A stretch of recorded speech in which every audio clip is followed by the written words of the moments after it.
Yesterday, we took you to the Manzanar Japanese internment camp, just a few hours south of Reno.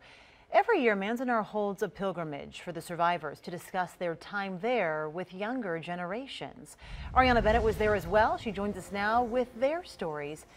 And Ari, it sure sounds like this was a rare opportunity.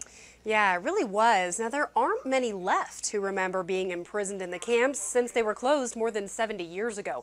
But we found two who are willing to share their stories, and you can only see them here on Channel 2. I remember the sandstorms, the sand coming through the floors in the barracks. I remember the barracks and the tar paper, the snakes. We had a lot of snakes that would come up through our floors.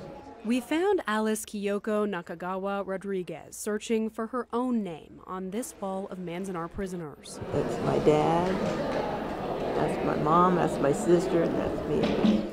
Her family was separated and sent to the camps when she was just a baby.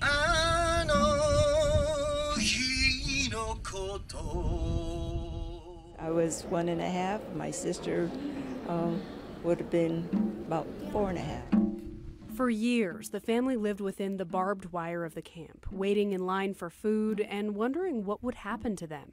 The anxious uncertainty about their future is a common thread throughout the survivors' stories. So what do you remember most about life in Manzanar?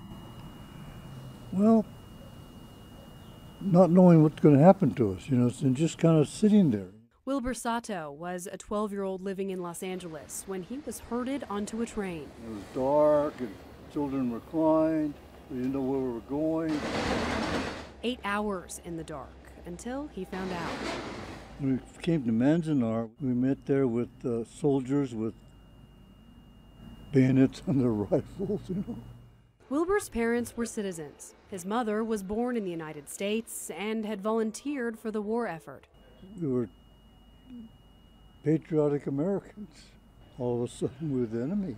They see Japanese internment as America's concentration camps. Stripped of their rights and property and held for nearly 4 years, Japanese Americans left with scars. The camps were taken down, and memories were lost as older generations chose to forget. My mom was a real happy person, and she always wanted to think the best of people, the best of something that was going to happen, and she just said that was part that she didn't want to remember or talk about, so we just left it alone.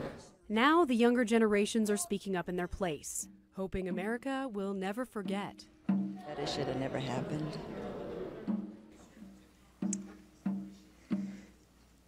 Now, part of the reason some of the survivors are speaking out now is because they say they see history in danger of repeating itself. So we'll bring you their reasons and hear from the group they're now working to protect. That's tomorrow night at 5. Covering the story live from the newsroom, Ariana Bennett, Channel 2 News.